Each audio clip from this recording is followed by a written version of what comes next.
Welcome to the Find Your Leadership Confidence podcast with Vicki Noethling. You are about to discover impactful lessons that help you grow as an individual, grow your confidence, and find the positive and good within you, so you powerfully and authentically become the best version of yourself.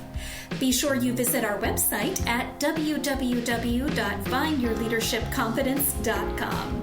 While you're there, subscribe to us via your favorite network. Now tune in, get ready, and enjoy the journey of emerging as a leader of exception in the 21st century. Welcome, everyone, to the Find Your Leadership Confidence podcast. I'm your host, Vicki Noethling, coming to you from Roswell, Georgia. The goal of this podcast is to bring topics and guests that will empower you to become that confident leader and take your business and your life to the next level. Today, I am very excited to bring to you Anna Shilina, and let me tell you about Anna. So, she is the author of Habit Freedom and the founder of relatingacademy.com. Anna's the go-to habits and relationship coach for high performers and trailblazers. For over a decade, she has guided thousands of entrepreneurs for breaking free from limiting habits and creating deeply fulfilling relationships. Blending her expertise in human behavior, mindset, and leadership, Anna empowers high achievers to create lasting change that elevates both their personal lives and business success. I thought today a great topic for us to chat about would be why willpower isn't enough. The real key to ditching unhealthy habits for good. Please join me in welcoming my guest, Anna Shilina. Anna, so happy to talk about this subject and have you as a guest today. Thank you so much for having me here. I'm so excited to chat to you. This is my absolute favorite thing to talk about. So I'm very excited. So we always start with two easy questions. The first is, what country do you come from? Where do you call home? I was born in Kiev, Ukraine, and I'm now in Cape Town, South Africa. So we immigrated as a young family to South Africa when I was just 6 years old. And I spent my childhood in Cape Town, South Africa, then ended up traveling for about 14 years, lived in the US, Europe, Bali, all over. And about 4 years ago, came back to Cape Town. So I like to think of myself as a bit of a global citizen, but right now I call Cape Town my home. Awesome. Yes. So diverse background, it makes you more, I think, in tune with the different cultures, which does help you in relationship building. So I could see a little bit of why you do what you do. But to that end, share a bit of your backstory. What inspired you to do what you do to help people break through from their limiting beliefs. Talk about your journey, the different paths that you took. I always ask my guests to share, it's never a straight line to get to where you are today, and to share about some of those pivots and turns and twists that you had to take to really arrive at your purpose. Oh, so many pivots and twists, like you say. I am a human behavior specialist. So from a very young age, I started going to personal development seminars. That's how it all started, in those seminar rooms. I was like the youngest in the room type of thing. Everyone would come up to me and be like, "You're so lucky to be learning all of these things at your age." People would be like in their, 40s, 50s, 60s, figuring out why they were stuck and things. And I was just fascinated by the human condition, human potential, why some people did really well, some people felt stuck and couldn't break through. And so this question of like why people do what they do really has driven me from a very young age. But I did not start off being a human behavior specialist and a coach. So what I actually started off as being in hospitality for 8 years. It was part of my traveling where I worked on yachts for some of the wealthiest people on the planet, which also was a huge insight into human behavior and why Yes. some people click that way and others don't. And after that, I had an export business. We exported wine from South Africa to other African countries, including Ghana and Zimbabwe. I had a security business where we grew the company to over 1,000 employees in a couple years. And after exiting that business, that's when I started coaching. And I started coaching sales and confidence and mindset, so all things human behavior. And then this is where I really got stuck, Vicki, is when I found myself in a, what would you call it? A bit of a hamster wheel with alcohol. And so I found myself so frustrated because I was like, I should know all these human behavior things. Why am I struggling with the substance? Why am I self-medicating and numbing and escaping and Yeah. using the substance? And I was sober curious for about 7 years, meaning I first got a glimpse that this might not be the most healthy behavior. Mm. And then it took 7 years of the podcast, the courses, the books, the trying myself, hiring other coaches. And finally, I broke through that limiting habit of my own, figuring out why I was numbing.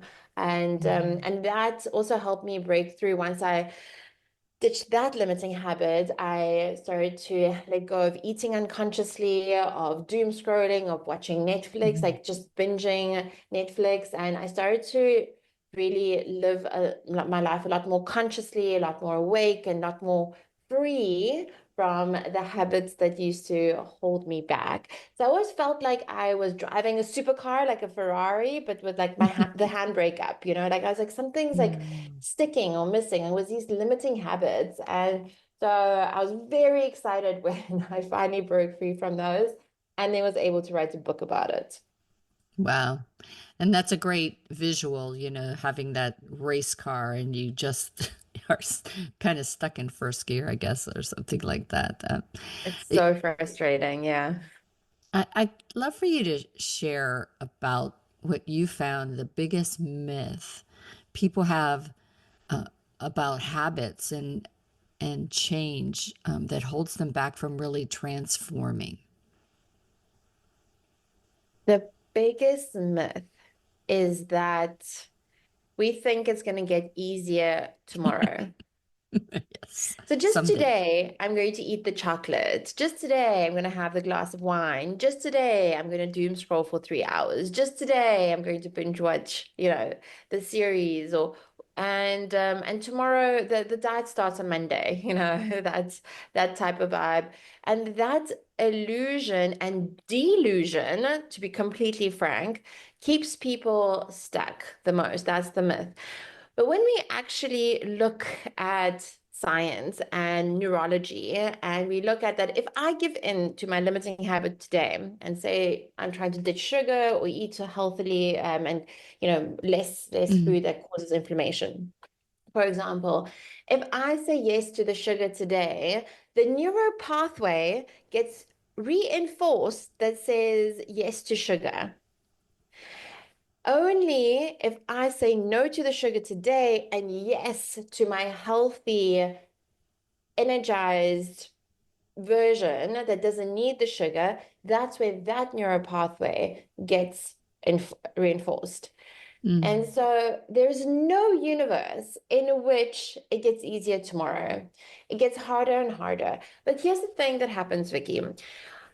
Eventually, the pain gets so high of that Yeah. limiting habit of like, oh, all of a sudden you feel really uncomfortable in your body or your clothes, if we're talking about sugar, or the hangovers are just so rough and your motivation is nowhere and your productivity is nowhere from drinking alcohol. So Mm. the pain gets higher, but the difficulty stays the same. And so a lot of people wait for that pain to get so high that they have to make the change. And I'm Mhm. here to tell you, you don't have to wait for that pain to get so high. If you're listening to this, chances are you have an inclination, like if this topic is interesting to you, maybe you've read a couple other books on habits, chances are you know there's a habit that's holding you back, but you're still Mm, living in this delusion that tomorrow will be easier or the next right. day.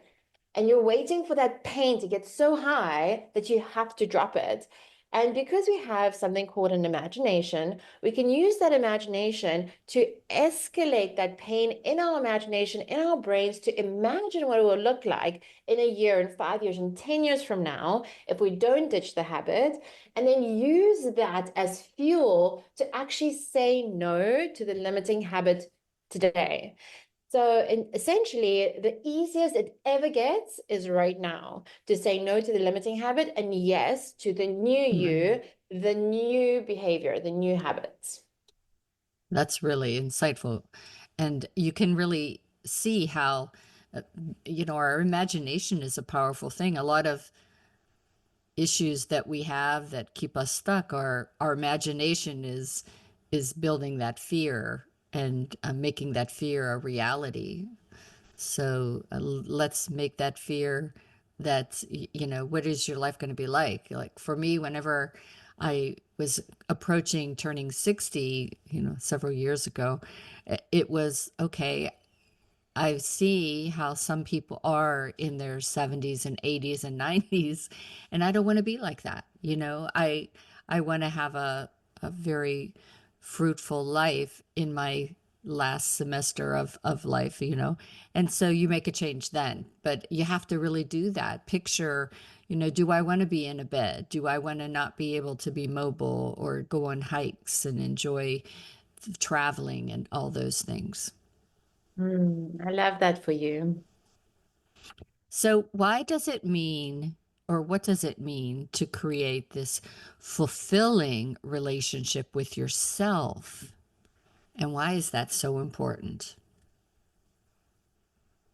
That relationship with Mm, ourselves isn't talked about enough. It's yeah, the first, the last, and the longest relationship we have as humans. And what it means to me is self-love, self-respect, and self-trust. yeah, And essentially, the most important marker, because what we don't measure, what we can't, measure, we can't really improve. And so, how do you improve the relationship with yourself? How do you measure it? And what I have found over and over again, that the more I keep promises to myself, the better my relationship is to myself. That is the key marker. So when I work with clients, we go through an audit. Okay, so what promises have you made yourself to go to the gym more often, to talk to, find better friends, to stop eating this or drinking that, or stop smoking or vaping, whatever it is, right? Like, and how many times have you betrayed yourself? Or how many mm, times have you honored that promise to yourself? And really having a brutally honest conversation with a coach or with yourself about this is probably one of the most powerful things someone can do for their transformation. yeah. And I think a key thing you said is promises you keep. You can make promises all day, all night long, but if you don't keep them, then you're not going to see change. I remember when I did medical weight loss and I had to write down everything that went in my mouth, everything, and for months. And it was a pain and it was like, "Ugh," but it was eye-opening. And Mhm. because, okay, well, I don't want to write that. And I had to then show somebody that sheet of paper. And so I was like, okay, I'm not going to have this because I don't want to hear about the fact that I shouldn't have done that. And so, I think making promises and writing them down is probably another good way to hold yourself accountable. Yeah. Yeah, and if you aren't able to keep those promises to yourself, which many people aren't, and I Yeah. wasn't, and to be honest, Vicky, there are days that I still struggle with it. And then, sometimes sometimes I'll go to gym for just like 20 minutes because I promised myself like that I'll go to gym, but it's not the full workout or the full effort Yeah. that I could have. But it's the habit that's more important than the action, I say, because just because I go to gym today for 20 minutes instead of a full hour, it's much more likely that I'll go to gym for the full hour tomorrow versus skip it entirely. Yeah. So there are still times, even though I'm teaching habit freedom and I'm, living it and I've done it and, all these things, it's a constant, you versus you. And this is that relationship with yourself, like you Mhm. versus you. And when we focus on that relationship, all of a sudden, so many things in our life gets better because we're not like gossiping about other people or worried about what other people are doing. We're really just mastering ourselves. And that's that's the best journey that we can be on, in my humble opinion. Yeah, and I think if you think about it too, you talked about self-love and that's that's a habit of how we talk to ourselves is really important, I think, in our growth and a habit that if you are not not in a way of being boastful or whatever, but if you just give yourself grace, okay, you did good, yay for you. I mean, if you have no other cheerleader, it should be at least yourself to cheer you on, to be grateful, to understand that you're not perfect and that's okay. Becoming your own best friend, yes, is a huge part of it. Your own biggest fan, your own best friend. And doesn't mean you're going to become an arrogant asshole, Yes, It just means yes. that you talk to yourself like you would a best friend. Yeah. And this relationship with yourself also includes becoming your future self's best friend Mm. over any immediate impulses, right? So, for example, I have an immediate impulse to buy something today and do some online shopping. Well, is that in alignment is with treating my future self very well? Is my future self going to be happy, or is my future self going to be struggling with bills at the end of the month because of the impulse today? Mm. So it's really about prioritizing your future self and becoming your future self's best friend that this journey is all about. And I think that kind of aligns with my next question, which is for those who feel like their habits are so deeply ingrained. I mean, they've been living this for so long, but like I said, at 60, it's like, okay, I don't want to be this way any longer. So, what is the best advice to get started to make a change on a habit that is, such a big part of your life? The first thing is to truly embrace the belief that change happens all the time. We're changing all the time. We have a new body every few years. Everything's renewing, everything is shifting and changing. Change is life. That's the one constant. However, the reason why many people have the same body year after year and decade after decade is because they're programming it the same every single day. So it's the same thoughts, the same foods, the same habits.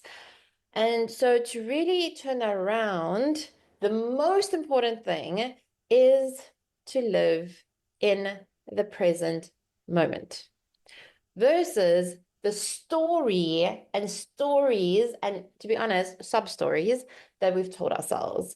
Oh, boo-hoo, I'm like this because of this, and my parents, or genetics, or I've always, or this condition or that condition. And yes, we can all have sympathy and empathy for those things, and conditions are hard, and situations are hard, and everything that is coming from a place often of victim consciousness. So that's stepping into that radical responsibility, knowing there is no past. The only past that is the one I'm creating in the right now. So right now, I can either be telling myself a story of the past, or I can be so present in creating my future. And I actually call this exercise when I work with clients future presence. So it's Mhm. really envisioning what you want your future to look like so vividly. Like, how do you walk? How do you sit? Like, how do you walk into a room? How do you feel? Yeah. And then feeling that feeling today. Because at the end of the day, whatever we're going after, it can look like I want a girlfriend, a boyfriend, a wife, a husband, a car, a house. I want this goal, that goal. But all those things, all they give us is one thing, which is a feeling. And the great thing about feelings is that we can tap into that feeling anytime, including now. And the faster we can tap into that feeling, the less we have a need for it. And then the faster it happens because you're not coming from an energy of desperation. Does that make sense? Yeah, And absolutely. so desperation is the one thing that really like it reeks type of thing. Like Hmm. it keeps you so much further away from your goals. So when you're able to live in the present moment with an element of future presence where you're more focused on who you're becoming than where you've been. Sure, you can borrow stories of like inspiration of Hmm. where you've been and how you got here, but it's not that source of like your life story. Your life story is what you're creating, not Yes. so much your past. Yeah, so true.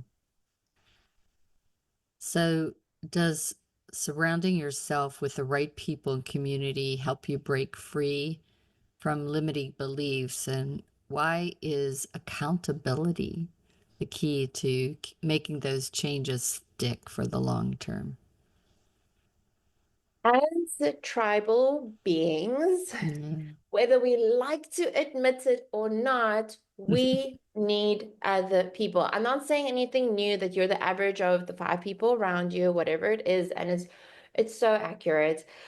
So we all kind of know this, but like, how do we actually make the shift? And I do write quite a bit in the book about this because I've been through many shifts of many friendships. And community, did you know they've done a study that people moved to a different neighborhood, they lost weight immediately, not because they've changed anything dramatically or drastically or tried to eat healthier or move more, but because that was the norm in the new neighborhood. Right. So we can shift so many things just by being surrounded um, by other people. So when it Mhm. comes to up leveling our peer group, when we are surrounded by other people who have high standards for themselves, who love the idea of being free from limiting habits, who keep each other accountable from like they just don't let you drop the standard. And if you drop it a little bit, you'll pick it back up very quickly because that's the group. Standard. That's the Hmm. what's agreed upon. Right. You know, and so it's very, very important. And so people ask me, so, okay, so how do I up-level my peer group? I recognize everyone in my circle is drinking or eating unhealthily, and I want to live long. I want to have so much energy for, the rest of my life, and I want to have more inspiring conversations. And this is the difficult part, is to recognize that the very first thing to embrace is that there probably will be a time of solitude and loneliness once you are upgrading yourself. It's like Right. upgrading your operating system, doing a bit of a factory reset, becoming free of your own limiting habits. And when you are able to be with that loneliness and that solitude for long enough, and obviously not always passively of just like sitting on a couch waiting for new friends to show up, and you're actually like taking the actions to go out and meet people who are doing active, fun things, that are Mm. aligned to your new identity of this fit, healthy, inspired person who's doing epic things in the world.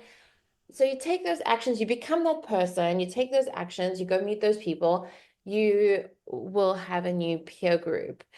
But it's, one of the hardest things because it goes so against our tribal nature is that ability to sit with that pain of loneliness because it does feel Mm. painful.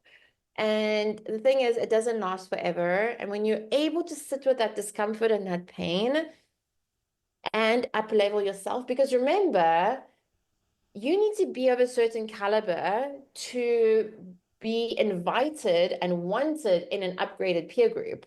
You want to ask yourself, Right. like, what are they getting out of you being in their circle as much as the Hmm. other way around, right?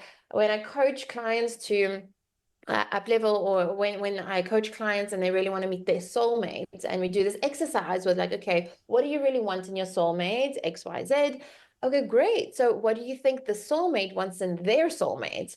And then you write down all the things that they need to become, because you can't just like live in la Right. la land, be like, I want the fittest, healthiest, most financially abundant human on the planet, but not be able to meet the criteria for them. So the same thing happens when we're upgrading friendship circles and peer groups, is understanding, well, if I want this level of friendship, then who do I need to become a valuable member of that group? Yeah, so true. So, and it's interesting.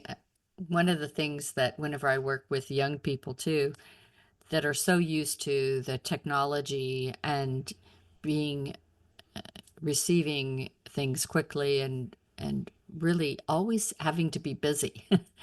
and it's to kind of coach them how to be embracing having nothing to do, the Seinfeld kind of thing. But really, that is a time, especially as you were talking about going from the different seasons or moving to having different people at your table, if you will. It's really a time to reflect, and you need that quiet time. You need to be absence of the noise so that you really can become more self-aware of what your needs are so that you can develop those. And that's really almost like that magnet to attract people of a like mind. Mm. You know, creativity is born out of boredom. Well, a lot of us are so used to filling all our time, and we have to be so Yeah. productive. And any spare moment, if you stand in a queue, God forbid you're bored in a queue, you have to scroll something and just fill every gap. But that really robs us of creating a beautiful life, because everyone is creating their life, whether they're conscious of it or not. And so the thing is that these devices that are filling our time, they're so addictive. The machines behind them are so massive that it takes like astute self-awareness and radical honesty with oneself and hard work sometimes to break Mm. free from that and really become sovereign and like really create that freedom for yourself, where yes, you can take it or leave it. You can use it as a tool, because yes, it is a tool. It's not all bad. We need it from time to time. But it is the cause of increasing loneliness, a lot of problems. And so yeah, mindfulness around it is very, very important. And Mm. conversations around it is very important. That Mm. creating that awareness. Right, right.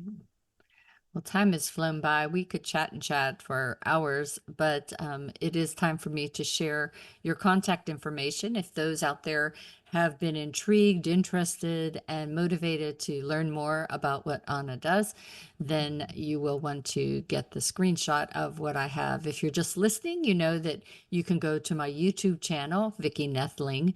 Just please subscribe if you haven't already, or you can go to my website, findyourleadershipconfidence.com. So the website is relatingacademy.com, relatingacademy.com.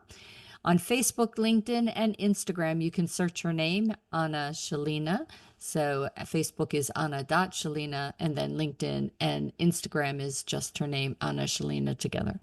I'm going to turn it over to Anna. She can talk to you about her call to action for today. As you see, there's the book cover for Habit Freedom. And she'll also share what's on her website, any resources, links that might help you, as well as what social media she spends the most time in, that if you needed to DM her, you know that this is the one to use. So, Anna, it's all yours. The number one place to find me and reach out to me is Instagram. So Anna Shilina on Instagram. I'm very happy to receive DMs on the topics of habits and relationships. Relatingacademy.com is the website to go to. If you want to get the book directly, it's habitfreedom.com. And yeah, so habitfreedom.com or Instagram at Anna Shilina are the places to go. And it's the more people I can help with setting themselves free from limiting habits, the better this planet will be. And so very excited to help as many people as possible.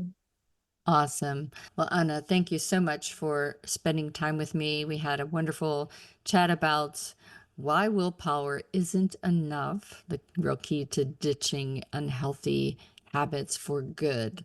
And I appreciate all your stories, as well as being open about your challenges in life, because it always helps us grow as well.